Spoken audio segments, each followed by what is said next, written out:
मोर मोहम्मद रसूल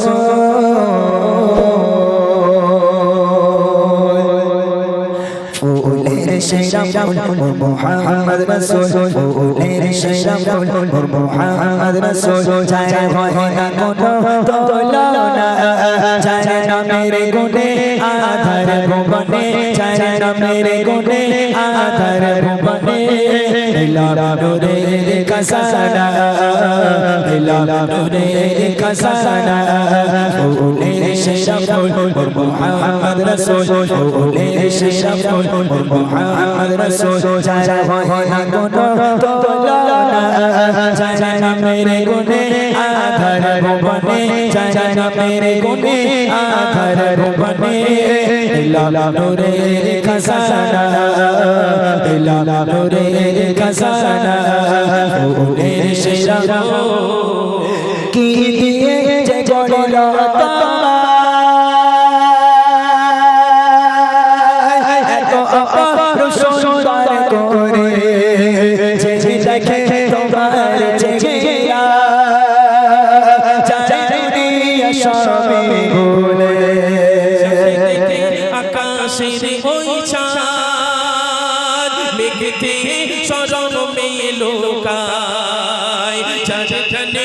বাগিচার সব ফুল সুবাসে ঘর বেনে যায় কি দিয়ে যে গড়ল তোমায় এত অপর সুন্দর করে যে দেখে তোমার চেহারা চাচা দুনিয়া সবে ভুলে চাচা দেখে আকাশে ওই চাঁদ দেখে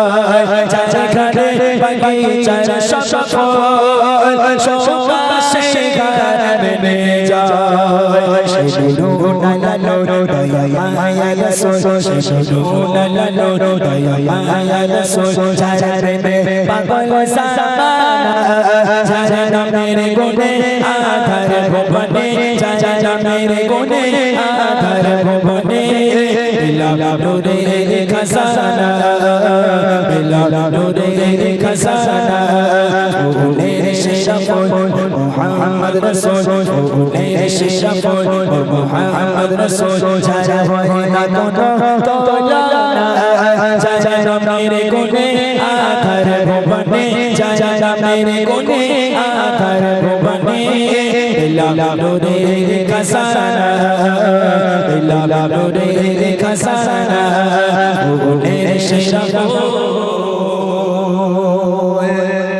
হযরত জুলাইখা তিনি ছিলেন মিশরের আজিজের স্ত্রী। ভালো করে শুনেন, হযরত জুলাইখা ছিল মিশরের আজিজের স্ত্রী, মিশরের বাদশার স্ত্রী। আর হযরতে ইউসুফ নবী ছিল হযরতে জুলাইখার বাড়ির গোলাম। এখন ওই রূপ দেখে হযরতে জুলাইখা ইউসুফের প্রেমে পাগল হয়ে গেল। ইউসুফের প্রেমে পাগল হয়ে গেল।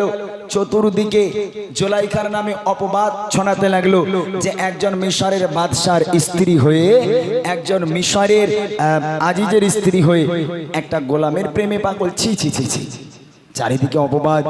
জুলাইখা যেখানেই যায় সেখানে অপবাদ। হযরতে জুলাইখা একদিন মিশরের সব সুন্দরী নারীদেরকে তার রাজপ্রাসাদে দাওয়াত করলো। সব সুন্দরী নারীরা হযরতে জুলাইখার বাড়িতে এলো।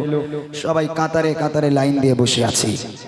হযরতে জুলাইখা সবার হাতে একটা করে লেবু আর একটা করে ছুরি তুলে দিল এবং জুলাইখা আদেশ করলো, হে বুবুরা, আমি জুলাইখা যখন বলবো তখন লেবুটাকে কাটবে, তার আগে যেন লেবুটাকে কাটবে না। হযরত জুলাইখা আদেশ করলো, বুবুরা লেবু কাটতে শুরু করো। সবাই লাইন দিয়ে বসে আছে, সবাই লেবুটাকে সুন্দর করে কাটছে। এদিকে জুলাইখা ইউসুফ নবীকে বলল, হে ইউসুফ প্রবেশ করো।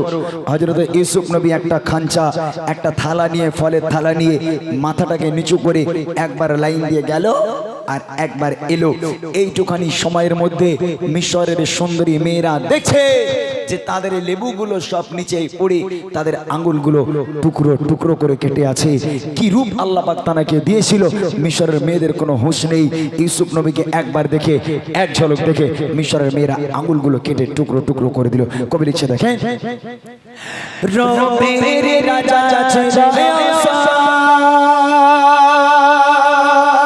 যাকে দেখলে হারিয়ে যায় হোশ আঙুল কেটে পারে করে কেউ বলতো না রে মানুষ সেই ইউসুফ নবী করে হাতে কাটে রূপের বাহারে ওর নবী জিজির পছিল কলিজা আশিক তাই ছিড়ে যার রূপে পাগল সৃষ্টির সকল যার রূপে পাগল সৃষ্টির সকল আরে পাগল সশয়রা যার নামের গুণে আধার ভুবনে যার নামের গুণে আধার ভুবনে দিলাম নূরের খাজানা দিলাম নূরের খাজানা ওলে শেরাফুল মুহাম্মদ রাসূল ওলে শেরাফুল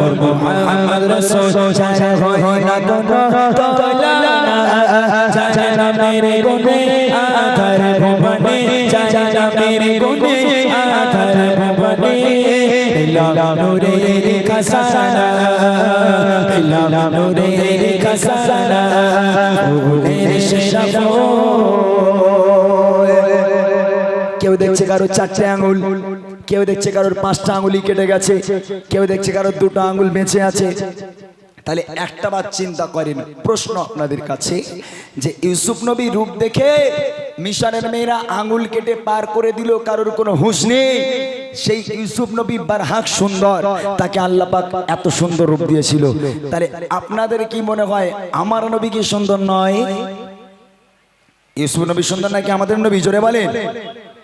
সবাই বলবেন আমাদের নবী। তাহলে আমি বলবো ইউসুফ নবীর জন্য মেয়েরা আঙ্গুল কেটেছে, আমার নবীর জন্য লোক কি কেটেছে? কিছু কেটেছে, শুনেছেন? কখনো শোনেনি। শায়ের বলছে ইউসুফ নবীর জন্য মেয়েরা আঙ্গুল কাটতে পারে, তবে আমার আপনার নবীকে আল্লাহ পাক এত রূপ দিয়েছিল, এত সুন্দর দেখতে ছিল হযরতে মুহাম্মদ মুস্তাফা সাল্লাল্লাহু আলাইহি ওয়াসাল্লামকে। তানার রূপ আল্লাহ পাক এত সুন্দর দিয়েছিল যে লাখো লাখো আশিকেরা নবীকে দেখা লাগেনি, আমার নবীর রূপের বর্ণনা শুনে নিজেদের কলিজা পর্যন্ত কেটে দিয়েছে। জোরে বলুন না সুবহানাল্লাহ।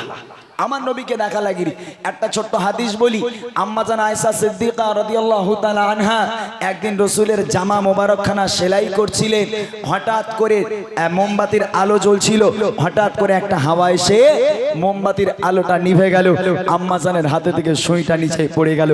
অন্ধকার কোণে ঘরের মধ্যে আম্মাজান হাত রাখছেন, সুই খুঁজে পাচ্ছেন না। এমত অবস্থায় আমার আপনার নবীর আগমন।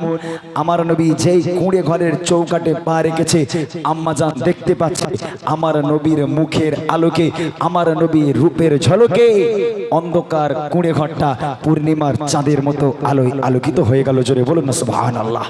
আম্মাজান তিনি বলছে আমার নবীর মুখের আলোকে, আমার নবীর রূপের আলোকে আমি আম্মাজান আয়েশা আজকের নিচে পড়ে থাকা সুইটাকে স্পষ্ট দেখতে পেয়েছি। নবীর মুখের আলোকে আমি সেই সুইটাকে আবার তুলেছিলাম। তাহলে আমাদের নবীর মতো সুন্দর পৃথিবীর বুকে কেউ হয়নি, আর কখনো হবে না। আমার নবী তো বেমিসাল নবী। তাই কবি লিখছে রবের রাজা ছিল চাচা দেখলে গাড়িয়ে যায় হোশ আঙুল কেটে পারে করে কেউ বলতো না রে মানুষ সেই ইউসুফ নবী করে হাতে কাটে রূপের বাহারে মোর নবী জিজির পছিল কলিজা আশিক তাই ছিড়ে যার রূপে পাগল সৃষ্টির সকল যার রূপে পাগল সৃষ্টির সকল আরে পাগল সশয়রা যার নামের গুণে আধার ভুবনে যার নামের গুণে আধার ভুবনে দিলাম নূরের খাজানা দিলাম নূরের খাজানা ওলে শেরাফুল মুহাম্মদ রাসূল ওলে শেরাফুল মুহাম্মদ রাসূল যারা হয় না কোনো তোলনা যারা নামের গুণে আধার ভুবনে যারা নামের গুণে আধার ভুবনে দিলাম নূরের খাসানা ইলা নূরের খাসানা ফুলের সেরা তারা প্রেমে যদি খৌফানা তুই বলে বিপদ রবে না যে নবী জিদার পেলে জান্নাত হবে তার ঠিকানা তার প্রেমে যদি খৌফানা তুই বলে বিপদ রবে না ওরে নবী জিদার পেলে জান্নাত হবে তার ঠিকানা চাঁদের চাঁদ বলে ইমরান নবী চাঁদের চাঁদ শোনো একটু দেখার বাবা সোনা জানামের গুণে আধার ভুবনে জানামের গুণে আধার ভুবনে ইলা নূরের খাসানা ইলা নূরের খাসানা ফুলের শেষা ফুল মুহাম্মদ রাসূল ফুলের শেষা ফুল মুহাম্মদ রাসূল যা হয় না কোনো তুলনা জানামের গুণে আধার ভুবনে জানামের গুণে আধার ভুবনে ইলা নূরের খাসানা ইলা নূরের খাসানা ইলা নূরের খাসানা ইলা নূরের